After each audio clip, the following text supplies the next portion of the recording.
Your mind can become your greatest friend, or the loudest source of confusion in your life. Every day, thousands of thoughts pass through your head. You think about your future, your mistakes, other people's opinions, money, success, relationships, problems that haven't happened yet, conversations that ended 3 days ago, but somehow you're still having them in your head. And the strange thing is, most people spend years trying to control the world around them without learning how to understand the world inside them. Hello, my amazing students, and welcome back to Learn English with Clara. My name is Clara, and today we're going to explore some of the most powerful ideas inspired by the book Think Like a Monk by Jay Shetty. But this lesson isn't going to be a simple book summary. We're going to use the major ideas of the book to improve your English, while exploring practical lessons about your mind, your habits, your relationships, your purpose, and the way you live your everyday life. Because thinking like a monk doesn't mean leaving your home, moving to a mountain, and spending the rest of your life meditating in silence. It means learning to understand your mind instead of automatically obeying every thought it creates. It means recognizing which values are truly yours and which ones you've copied from society. It means learning how to deal with negativity without allowing it to control your life. How to stop comparing yourself with other people. How to become more grateful. How to discover meaningful work. How to serve others. And perhaps most importantly, how to create peace inside your mind when the world around you is constantly demanding your attention. Think about it. We live in an age of distraction. Your phone wants your attention, social media wants your attention, advertisements want your attention, other people's opinions want your attention. And if you're not careful, you can spend your entire life reacting to notifications, reacting to criticism, reacting to trends, reacting to what everyone else is doing. Until one day, you realize you've become very busy, but you're not completely sure where you're going. That's why the ideas in this book are so interesting. They challenge us to ask better questions. What do I truly value? Why am I chasing the things I'm chasing? Which thoughts are helping me grow? Which habits are quietly controlling me?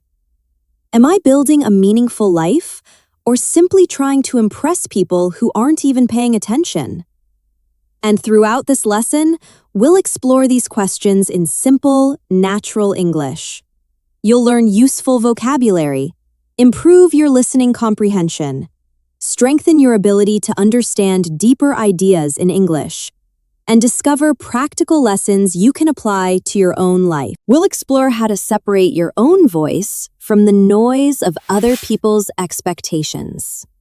Why negativity becomes stronger when you constantly feed it. How your daily habits shape the person you're becoming. Why purpose isn't something you magically discover in one afternoon. And how gratitude and service can completely change the way you experience success. So stay with me until the end, because the final lesson may change the way you think about what it actually means to live a successful life. Not a life that simply looks impressive from the outside, but one that feels meaningful on the inside. All right, my amazing students, let's begin.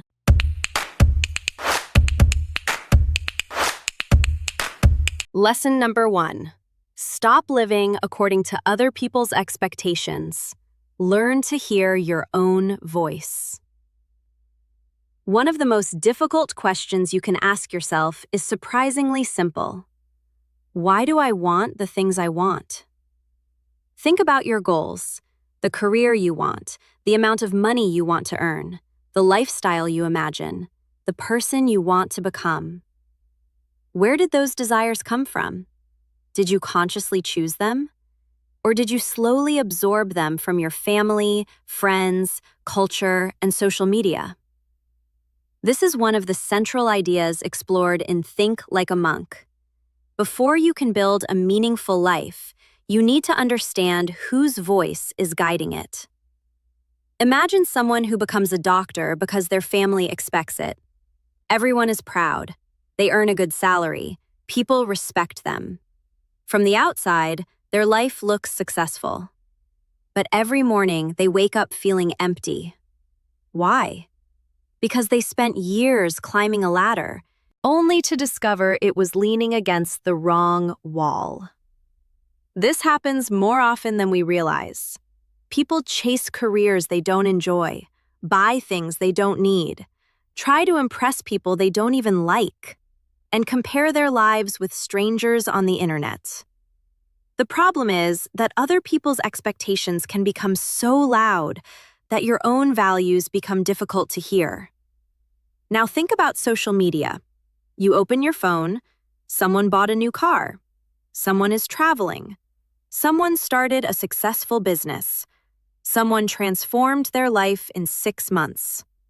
Suddenly, your ordinary day feels disappointing. You begin thinking, maybe I'm behind. Maybe I'm not successful enough. Maybe I should be doing more. But you're comparing your entire life with carefully selected moments from someone else's life. And if you do this every day, you can slowly lose your sense of direction. The solution isn't to ignore everyone. Other people can teach us, inspire us, give us valuable advice. The problem begins when we stop questioning whether their definition of success is right for us. So, how do you hear your own voice? Start by paying attention to your values. Values are the principles that matter deeply to you. Freedom, family, growth, honesty, creativity, service, adventure, security. Different people value different things, and that's normal. Imagine 2 people receiving the same job offer.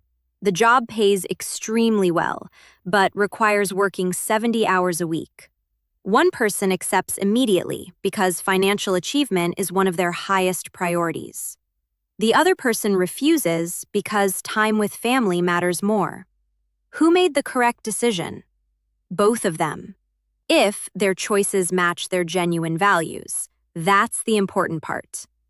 A meaningful life doesn't come from copying the correct lifestyle. It comes from understanding what matters to you and building your decisions around it. Here's another useful question. If nobody could see your success, would you still want it? If you couldn't post the car online, would you still buy it?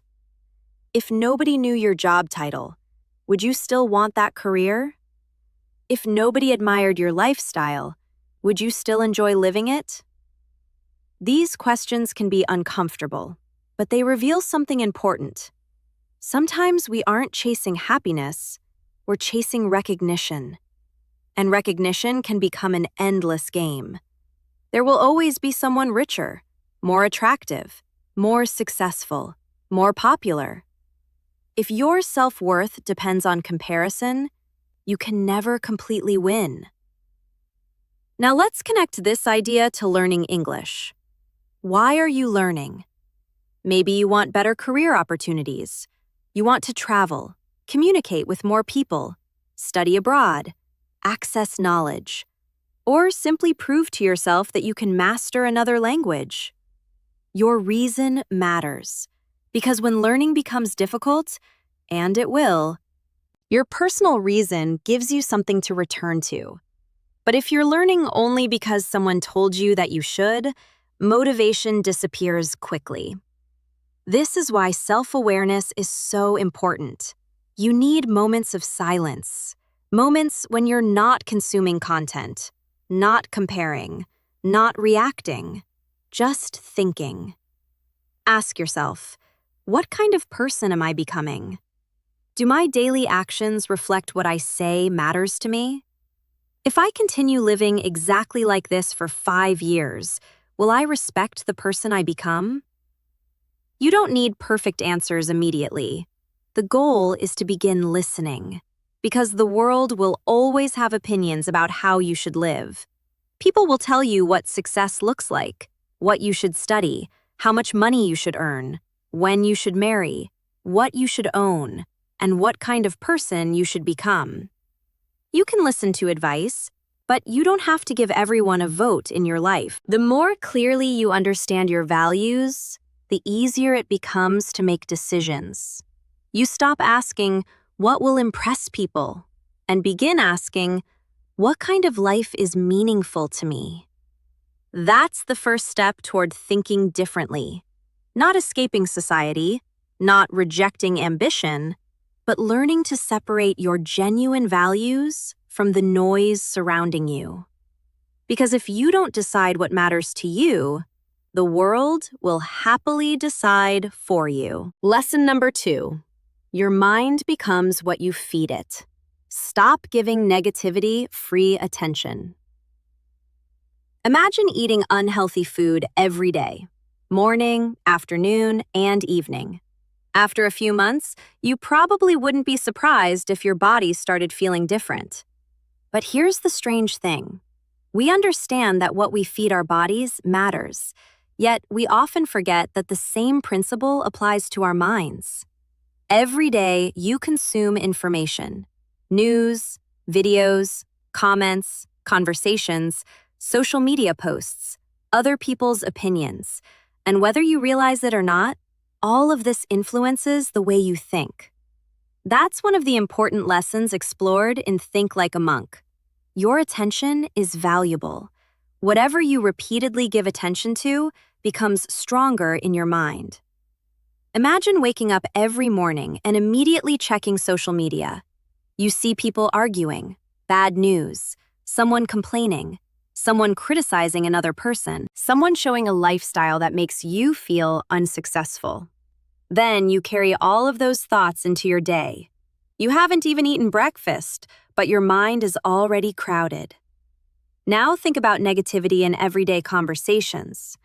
You meet someone who complains constantly. The weather is terrible, their job is terrible, people are terrible, everything is a problem. After spending an hour with them, how do you feel? Probably tired, maybe irritated. Perhaps you even begin complaining too. Negativity can spread. But here's something important. The solution isn't pretending that problems don't exist. Thinking positively doesn't mean ignoring reality.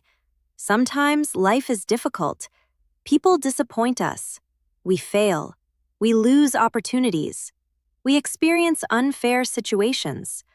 The goal is not to smile and say, everything is wonderful.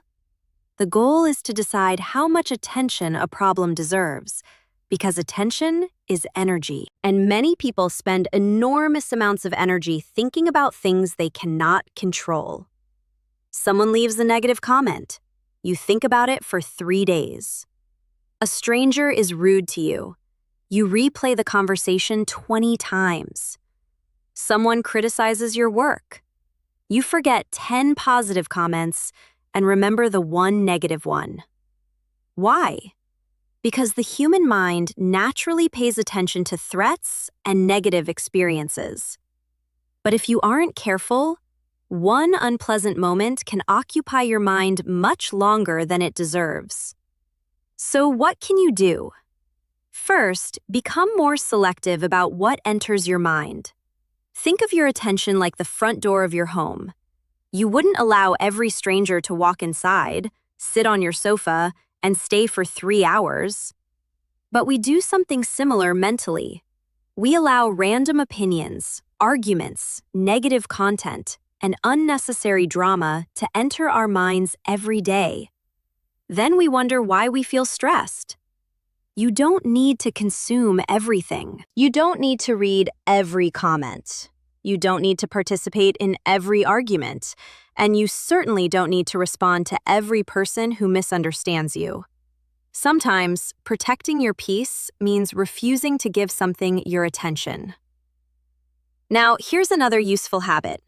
When you notice a negative thought, don't automatically believe it. Observe it. Imagine you're learning English and you make several mistakes. Your mind says, "I'm terrible at English." Stop. Is that a fact? No. You made mistakes. That's the fact. "I'm terrible at English" is the story your mind created. There's a difference. Instead, you could say, "I struggled today, but I can improve." That's not fake positivity. It's a more accurate way of thinking. The same principle applies to failure. "I failed at this." That's an event. "I am a failure." That's an identity. Be careful when temporary experiences become permanent descriptions of who you are. Now think about the people around you. Do they encourage growth? Do they constantly complain? Do they celebrate your progress? Do they make you feel smaller whenever you try something new? You cannot always choose everyone around you, but you can choose whose opinions receive the most influence over your mind. Spend more time listening to people who challenge you to grow, not people who feed your fear. And finally, pay attention to your own words. If you complain all day, you train your mind to search for more problems. If you constantly criticize others, you become better at noticing flaws. But if you practice noticing what is useful, what is improving, what you can learn, your attention begins changing. Your mind becomes better at finding those things too. This doesn't happen overnight. Mental habits require practice. But every day, you are feeding your mind something. The question is, what? Fear? Comparison? Anger? Gossip? Or knowledge? Gratitude? Purpose? Growth? You don't control every thought that appears in your mind, but you can become more careful about which thoughts you continue feeding. Because attention is one of your most valuable resources, and wherever your attention goes repeatedly, your mind will eventually follow. Lesson number 3. Your daily habits are training your mind, even when you don't notice it. Most people believe their future will be changed by one big decision. A new job, a new relationship, a new opportunity, a sudden moment of motivation. But in reality, your life is usually shaped by something much less exciting: what you do every day. Think about your morning. You wake up. What's the first thing you do? Do you check your phone? Open social media? Turn off your alarm and sleep for another 30 minutes? Or do you begin your day intentionally? These actions may seem small, but repeated hundreds of times, they become habits. And habits quietly shape the person you're becoming. This is an important idea in Think Like a Monk. Your mind is always being trained. The question is, what are you training it to do? Imagine checking your phone every time you feel bored. At first, it seems harmless. You're waiting for the bus, you check your phone. You're standing in line, you check your phone. You're eating alone, you check your phone. After enough repetition, your mind begins to lose its ability to be comfortable with silence. The moment nothing is happening, you need stimulation. You need something to watch, something to scroll through, something to distract you. You trained your mind to escape boredom. Now imagine someone who spends 10 minutes every morning sitting quietly, thinking, writing, reading, or simply observing their thoughts. At first, 10 minutes doesn't seem important, but after 1 year, they've spent more than 60 hours practicing attention and self-awareness. Small habits become powerful because they repeat. Now here's the problem. People often try to change their lives by changing everything at once. Tomorrow, I'll wake up at 5, exercise every day, read 50 pages, study English for 3 hours, stop using social media, eat perfectly, and meditate for 30 minutes. 3 days later, they're exhausted, and everything returns to normal. Why? Because motivation is temporary. A better approach is to create habits small enough to repeat, Instead of studying English for 3 hours once a week, listen for 20 minutes every day. Instead of deciding to read 50 books, read 5 pages tonight. Instead of completely changing your morning, choose one better action. The goal is not to create an impressive day. The goal is to create a repeatable life. Now here's something important. Your environment influences your habits. Imagine trying to study while your phone is beside you. Every notification creates temptation. You tell yourself, I'll only check it for 1 minute. 20 minutes later, you're watching videos you never planned to watch. Instead of depending completely on willpower, change the environment. Put your phone in another room. Prepare your study materials before you begin. Make good habits easier to start and bad habits slightly more difficult. Sometimes discipline is simply good preparation. Now think about identity. People often say, I want to read more. I want to become fluent in English. I want to become healthier. But there's a more powerful question. What would the person I want to become do today? A fluent English speaker practices English. A reader reads. A disciplined person keeps small promises to themselves. You don't become that person after reaching the goal. You become that person through repeated actions. Every habit is like a vote. One day of practice doesn't make you fluent. One day of avoiding practice doesn't destroy your progress. But every action supports a direction. Now imagine 2 people. Both want to improve their English. The first person studies only when they feel motivated. Some weeks they practice every day. Then they disappear for a month. The second person studies 20 minutes almost every day. Nothing dramatic, no extreme schedule. After 2 years, who is more likely to improve? Usually the second person. Consistency often looks boring, but boring habits create impressive results. There's another lesson here. Be careful with the habits that happen automatically. Complaining can become a habit. Comparing yourself can become a habit. Checking your phone can become a habit. Thinking negatively about yourself can become a habit. But gratitude can also become a habit. Learning can become a habit. Listening carefully can become a habit. Keeping promises can become a habit. Your brain becomes better at what you repeatedly ask it to do. So look at your ordinary day, not your perfect day, not the schedule you plan to follow next Monday, your actual life. What do you repeatedly do? Where does your time go? What receives your attention? Because your habits are answering an important question every day. Who are you becoming?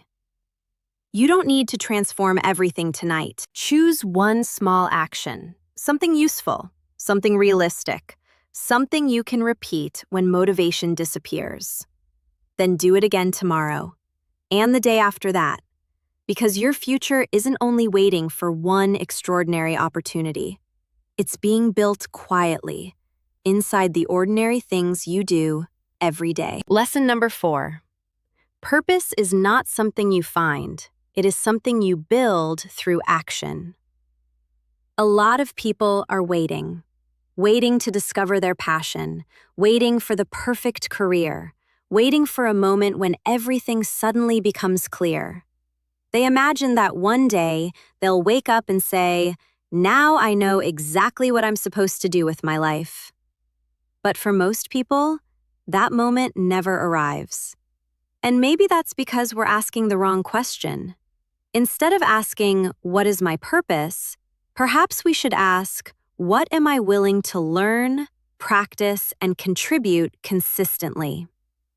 One of the important ideas explored in Think Like a Monk is that purpose becomes clearer when you understand your strengths, your interests, and how you can use them to serve others. Purpose isn't only about what you enjoy. It's also about where your abilities can become useful. Imagine someone who loves cooking. They might become a chef, teach people how to cook, create affordable meals for families, open a restaurant, make educational videos. The same interest can develop into many different paths. You discover which path fits you by acting, not by thinking forever. That's where many people become stuck. They want certainty before they begin. What if I choose the wrong career? What if I waste my time? What if I discover that I'm not talented enough? So they do nothing. But action gives you information. Imagine you think you want to become a teacher. You can spend 3 years imagining what teaching is like, or you can tutor someone, volunteer, create a lesson, help a friend learn something. Then pay attention. Did you enjoy explaining ideas? Were you patient? Did helping someone improve feel meaningful? Now you have real information. Purpose often becomes clearer through experience. And this connects perfectly to learning English. Some learners ask, what is the perfect method? Which application should I use?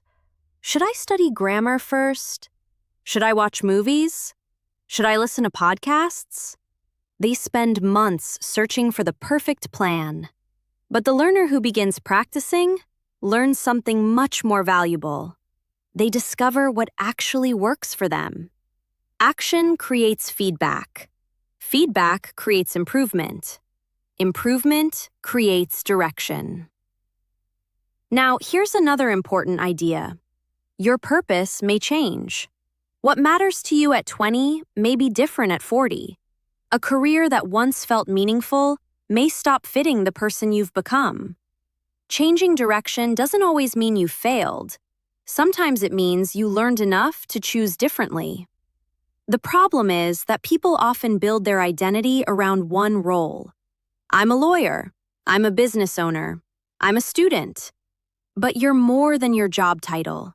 Your work can express your purpose, but it doesn't have to become your entire identity. Now, think about your strengths. What do people naturally ask you for help with? What kind of problems do you enjoy solving? What activities make you forget to check the time? What are you willing to practice even when you're not immediately good at them? These questions can give you clues, but clues aren't enough. You need action. Try things. Create small projects. Learn new skills. Help people. Pay attention to what gives you energy and what constantly leaves you empty. Now let's talk about service. Many people think purpose means finding something that makes them happy. But meaningful work often becomes more powerful when it improves someone else's life. A teacher helps students understand. A mechanic solves a practical problem. A business owner creates something useful. A nurse cares for people. A writer gives readers knowledge, entertainment, or perspective. Purpose grows when your abilities meet a real need. This doesn't mean you need to change the entire world. Helping one person still matters. Solving a small problem still creates value. Sometimes people miss their purpose because they're searching for something dramatic. They want one huge mission. But purpose can exist in ordinary work done with care. Now here's something else to remember. Don't confuse purpose with constant happiness. Meaningful work can be difficult. You can love what you do and still feel tired, frustrated, bored, uncertain. Every path contains uncomfortable days. The question isn't, does this make me happy every second? The better question is this difficulty helping me build something I believe is worth building? That's a much stronger foundation. So if you feel lost, don't spend the next 5 years waiting for a perfect answer. Choose a direction. Take one step. Learn something useful. Try a project. Help someone. Pay attention to what happens. Then adjust. Your first decision doesn't need to become your final destination. You only need enough clarity to take the next meaningful step. Because purpose is rarely discovered by standing still. It becomes clearer while you're moving. You act, you learn, you fail, you improve. You understand yourself better. And slowly, the path begins to appear. Not because someone handed you a perfect map, but because every meaningful action showed you a little more of the road ahead.